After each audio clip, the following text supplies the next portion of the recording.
Howdy folks, this is Dan Gross for the Rochester Indie Musician Spotlight and Three Heads Brewing. Today I'm sitting down with Kurt Johnson, the Rochester resident for May and a little bit of June, we'll talk about that as it comes, playing a different concert each Thursday. Kurt is a veteran of our music scene, multi-instrumentalist, especially in the stringed variety of our instruments, and a respected and unique artist. So, Kurt, let's give a cheers. Yeah. What are we doing here? Cool. So we're actually drinking right now. Kurt is drinking tea, the Nectar of Life. I'm drinking the Little Juice Coupe, one of the newest beers from Three Heads in this very sweet can. Oh, that's good stuff. Every beer that Three Heads makes is dangerous, and I have to watch myself. So a couple things we want to say. We're actually releasing 3 beers during Kurt's residency, so that's a pretty exciting thing. We'll touch on it as it comes along. And you might notice that we're not in Three Heads right now. So good job for you. You noticed it. We just want to say that we've been filming these little spotlight segments on Mondays, but since the brewery's open on Mondays now, we're doing a spotlight on the road thing. So, welcome to my apartment. Welcome to Kurt's apartment. The famous couch was there like? Oh, and this is Morty. He's joining us for this video. Morton. Got this for $10 at a yard sale in Boston. That's pretty legendary. Yeah. Sounds good. So, Kurt, why don't you tell us a little bit about yourself? Are you a Rochester native? No, I'm from Hornell, Mm-hmm. New York, which is about an hour south of Rochester. Mm-hmm. I moved out west after high school Mm-hmm. to Oregon and California, and came back to the area and landed in Rochester. And I've been in love with it, man. It's been 8, 9, 10 years, something weird like that. Something weird and longer than. Let's just call it like a really odd number, like Yeah. 9.783. Okay, that sound about right? Cool. Yeah. Now, moving out west, I do believe you have one of the most interesting majors of any Rochester musician I heard. Isn't it something like you majored in Indian folk music when you were at school? Oh, yeah. I studied Northern Indian classical music, or Hindustani music, in San Rafael, California, with a really renowned Indian composer and musician named Ali Akbar Khan. Yeah. And what drew you to that? Were you listening to Northern classical Indian music when you were younger? I got into it through other players that I was listening to, like Steve Kimmock and Derek Trucks. Yeah. Like Carlos Santana lived in that area and studied there. He was a student there in the 80s and 90s. Believe it or not. And right. Yeah, so. What other stuff were you listening to when you were younger that first got you into music? The Allman Brothers. Yeah, that's a good one. We'll get to that. We will. Look at you're learning this already. You got the flow down, man. Yeah. What else? I was really into Queen. Queen was like the first album that I bought with my own money. I think it was because of that Mighty Ducks movie. That's a good reason aside for any reason for I heard buying that song. an album. I had to get the record. And, and I fell in love with the rest of the music. Yeah. I don't know, man. Kind of put me on the spot, but it's all good. It's all good. And your first instrument was guitar? My first instrument was drums, actually. Mm-hmm. And did you take lessons for drums, or you just looked at a drum kit and said, "I need to play that"? I was in the concert band in school. Whoa! Played percussion. Look at you. And then a friend of my dad's had this massive left-handed drum set that I learned to play on, and he gave me lessons. And then. So you're telling me there are 3 drummers in the Moho Collective? Yeah, we all started as drummers. That's a fun fact. We all started as drummers. And you guys should just come to a show with all percussion stuff. Yeah. One day. That'd be fun. We'll come back to the Mohawk Collective a little bit. But I did want to touch on something. In addition to playing, I mean, it seems like you play every string instrument there is. Was this like a goal that you said, I'm just going to learn all of these, or just as gigs came up and you wanted to learn stuff, it just sort of happened? I started playing slide guitar. That kind of led into like pedal steel and lap steel. Mm-hmm. Pedal steel there's a lot of finger picking stuff that's very applicable to the banjo. Right. So I took a pedal steel lesson with this guy Gordon Stone, who really great steel player in the Northeast, played with like Fish and Mike Gordon, and he suggested I learn the banjo, and I just kind of downhill from there. And then you're just going deeper and deeper into the strings. Yeah. I mean, get you on upright bass before you know it. Studying indie music, I mean, there's obviously a lot of really interesting instruments in that world, and I at this point, to answer your question, like I'm actually looking for instruments that I don't want to play. You know, right? Mandolin is one of them. I really don't enjoy playing the mandolin, and it felt really good to say I don't play the mandolin. Let's just let Chris Thiele worry about that. Yeah. He's got that covered for like 75% of the population. Yes, he does. So, in the 9.783 years you've been in Rochester, you've been playing in a lot of really cool bands. We'll actually touch on them as we kind of go down the line for our Rochester Residency show. So, if we kind of move aside all that, there are always like these side projects. You were a guest on Zach Lejeski's cover of the Crosby, Stills and Nash album. So you do a lot of stuff, side stuff, but the big project you're in that is not so far listed in these down the line residency shows is Maybird. Oh, and can you tell us, for those who don't know, can you tell us about Maybird and how you got into the band? Yeah, Maybird is a Rochester based band that has now kind of expanded into New York City and stuff. But I was playing with Moho a lot, with the Mohawk Collective, and we were playing at Love and Cup a lot, and Josh Netsky, the lead singer and songwriter of Maybird, actually worked at Love and Cup, and so he was familiar with the band. And I had set an intention, just a personal intention, that I wanted to start playing more in like the folk scene in Rochester, because I just love that style of music. And kind of all at once, I think within a period of like 2 weeks, I joined the Josh Netsky band, what was it called then, and I joined my buddy Dan Eustace's band called Stony Lonesome, and I joined my buddy, well, they're all now my buddies, but then newfound friend Tom Mantagliano, I joined his band called Maudlin Melodies, all like at once. And so you're taking it easy. Yeah, I was just like, just trying to easing your way into the scene. Ease my way into that scene, and obviously stuck with the Josh Netsky band, which turned into Maybird, and so I started playing with Josh to fill in for who I did not know as well then, but one of my best friends, Sam Snyder. I was filling in for him, and classic Sam, he actually could be at the gig, and so we both showed up, and then that was basically like how Maybird was born. I didn't know that story. Like, that scheduling fluke. That is the perfect combination of completely expected and a total fluke. That's hilarious. Yeah. So let's just start going down the line for all of our residency shows. I have to say a couple things first. I'm really enjoying the residency shows. I think everyone's doing a great job of. It's an awesome thing. Yeah, and it's become a great musicians hang. It's a place for not just people to say, "Oh, here's my band, let me play stuff." It's also a great opportunity for guest artists to come in. And we just had this out of bounds Chris English show with the English Project, the Elementals, and this band that's friends with Matt Reimerman at the Groom, the Yase Collective. And they were, for the 15 minutes they played, it was mind shattering. But everyone's been doing some really cool stuff. And the first show you're doing on May 10th is you're calling it the Midnight Ramble. And I'd also like to take this opportunity because, much to my surprise, I've somehow become a public figure, so a couple of people have asked me about this, is that it is a Thursday show, so it goes from 8 to 10. I know it might be a bit of a bum to some, but that is simply the time when these things happen. So even though it's called the Midnight Ramble, it will go from 8 to 10 p.m. Oh, yeah, good point. Yeah, we should keep it. It's a great name. I just wanted to clear that up. So, anyone who was at Zach Lejeski's residency in March, this is very much like Zach's Love, and it's sort of like a round table of different guests. And that we are releasing a chocolate and orange stout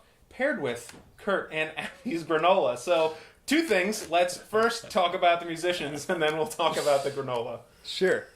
Yeah. I thought this would be a great opportunity. It's kind of midway through the year. Mm-hmm. The residencies have been going for a while. Are well loved, and there's a regular crowd of people that are just, showing up and expecting great things every week. And then there's more artists to come throughout the year. So I thought this would be a good time to kind of highlight, do a bit of a review of, and invite all the other residents. Oh, cool. I like that. To the first week. Yeah. To what we're calling the Midnight Ramble. Which is like kind of an old Southern term for like, jam sessions and passing the hat around in terms of like who's singing lead on a tune. And then we're gonna invite some people outside of the resident, the residents. The residency bubble. Yeah, bubble as well. and then my girlfriend Abigail and I have been perfecting a granola recipe. Oh, that sounds very exciting. And I think we're ready to share it with the world. This is a big day. Yeah. That's pretty exciting.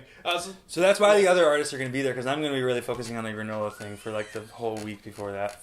That seems seems reasonable. That's good programming if I've ever heard it. Yeah. Going on to next week, May 17th, we have the Wallboards. Now this is so your kind of, I don't want to quite say solo project, because I just don't think that fits with it. It involves other humans, yeah. It does involve other humans. Yeah. That's what I was going for. Yeah. But this is a chance for you to get up and strut your singer-songwriter stuff. So can you tell us about how the Wallboards came to be, how you write songs and how you found the people for it, and then the cats you have playing on that show? Okay. I can try that. Yeah. I've always been writing tunes with lyrics, even though I might be in around Rochester, might be known as a sideman in a band, or might be known for playing in an instrumental band. I've always written lyrical tunes. That's just important to me. And a few years ago, my buddy Sam Snyder, and I decided to record some of them and start playing some shows. Like he started performing his own original music, and I started performing my own original singer-songwriter music, and we recorded a little EP and did a tour around the Northeast. And I decided to call it the Wallboards. I named it after my grandpa. My grandpa's railroad. He worked on the railroad. His railroad name was Wallboard. It's kind of a long story to describe why that was his name, but his name was William Burnell Johnson. That makes sense. And the guy who would call the engineers to come work on the train he had his list of engineers was first initial, middle initial, last name. So he just gave everybody a name, and my grandpa's name was Wallboard, and that stuck with him for years. And so we call it the Wallboards. Nice. And as far as writing songs, how I write songs, why not? This is your showcase to show your stuff. It's always different. Yeah. It's a bit of a journey, and I'm along for the ride, and things pop up. Phrases, or it's, to me, can be very therapeutic. I really love to like just focus on lyrics and kind of keep the music as simple as possible. Pete Seeger said something that I always try to remember when I'm writing like those kinds of songs, that any idiot can make something complicated. It takes real, Boy, then I must be genius. A complete moron. I'm not like pointing fingers, but it takes genius to make something simple. Right. And that's what Bill Weathers said too. He said, I'm forgetting the actual quote, but he had something similar that he always thought that the simple approach was the best approach. And joining you on that concert is, of course, Overhand Sam Snyder, Mr. Alan Murphy, and Ryan Farnham as well. I don't know. I just feels like Alan is Mr. Alan Murphy. I don't know if that's like a me thing. It's appropriate. Whatever that is. Yeah. We don't have time for that. Okay. May 24th is the Moho Collective. Now, the Moho Collective has played at Three Heads a number of times. We were actually talking about this before we went on here. Moho is one of these bands that you can't go anywhere else and see something that's quite like the Moho Collective. It's an instrumental band, but it's not a jam band. Actually, the Moho Collective came on the Rochester Indie Musician Spotlight Season 3 about 14 months ago, as my memory serves. You talked a lot about how that band, even though it's instrumental, it's not a jam band. It's kind of a callback to when there was instrumental pop music like Booker T and the MGs. Yes. So that's you, Justin Rister on bass, who, shout out, Justin also fixes my bass and stringed instrument services, and Ryan Barkley. All of you are drummers, but Justin plays bass, and you play a variety of string things. For that show, they're bringing back the Moho Smoked Porter as well. That's pretty exciting. So can you just kind of quickly tell us, in just a brief sum up, if possible, about the Mohawk Collective? Or if I did it already, we're good. Yeah, I think you did a great job. Okay, that makes me feel good. Yeah, Moho is. I will say it's. I don't think at this point in my life I've played with any group of guys for as long as I played with Moho, which is like an amazing feeling. Yeah. When sometimes we'll have to go a couple months because I'm on the road with Maybird or something without playing, and then we get back together and it's. Whew. Sorry, buddy. What's going on, Mort? I'm streaming. Oh, okay. Mort's gone. Thanks for joining us, man. And the chemistry is really evident with the Moho Collective as well. Yeah, and that's kind of what I'm referring to. Yeah. We just have been playing together a long time, and I don't think you can there's no shortcut. You can't make that up. Right. So it's just time. They're musical brothers that I just love so much. I'm very grateful for. Moving on to May 31st, this is one of our album cover shows, and this one is "Eat a Peach" by the Allman Brothers, and we're coming out with a peach beer, which is I am just so amped to try that. Joining Kurt, Eric Carlin, Mr. Alan Murphy, Kyle Vach, Matt Rammerman, and Matt Bevan Perkins as well. You might want to just throw in another drummer in there to be safe. And a few other guests might be along for the ride as well. So can you tell us about why this album is important to you and why you wanted to play it? Yeah.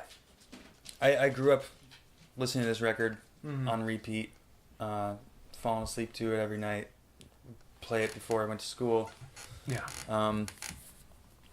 Eric Carlin, of people in Rochester might know him from The Flood. Or is like he went to Eastman, got his doctorate in classical guitar, teaches at Nazareth. We grew up together.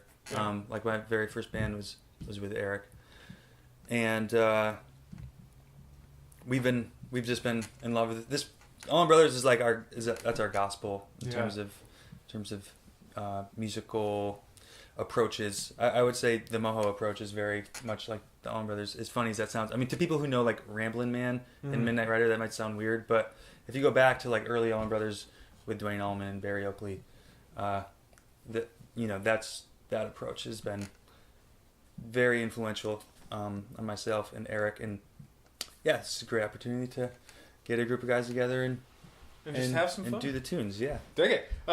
One quick reminder, so all the beers that we mentioned, so it's the Chocolate Orange Stout on the 10th, the Moho Smoked Porter on the 24th, and the Peach Beer on the 31st are all limited draft-only runs, so we're thinking just a handful of kegs, so once they're gone, so come thirsty. Wrapping it up, we're going into June, so I think you're our first resident who's over 2 months, so that's pretty exciting. So we have a disclaimer about that. So I picked May, actually, because it had 5 Thursdays. And okay, we're off to a great start. I picked May because it had 5 Thursdays, but Thursday, May 3rd. Third is Maybird? No, that's stupid. May 3rd. No, you're right. Maybird. That was a joke, but that worked out well. You hit the nail on the head.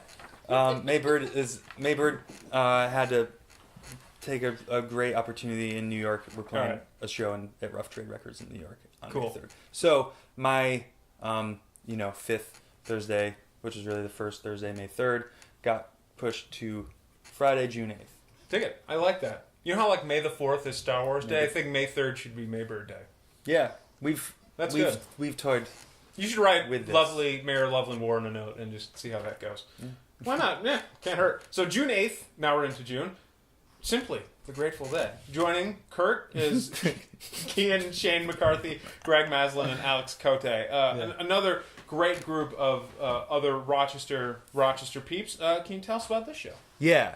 It's called The Grateful Dead because we're covering the debut self-titled Grateful Dead record from '67. We've been talking about doing this a while, but classic Slacker fashion. This will be the 51st anniversary of the record, and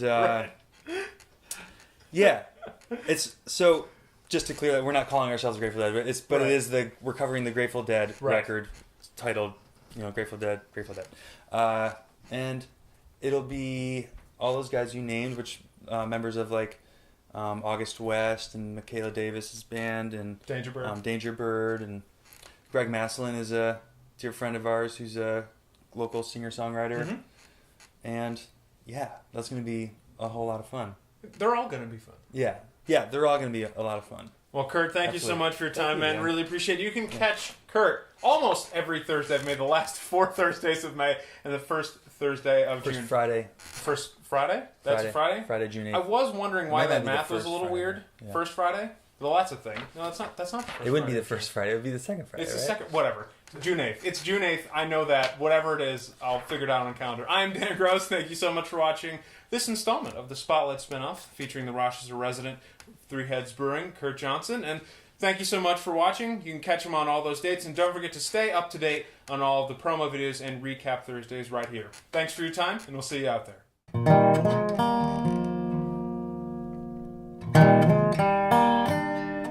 Is the couch? Okay.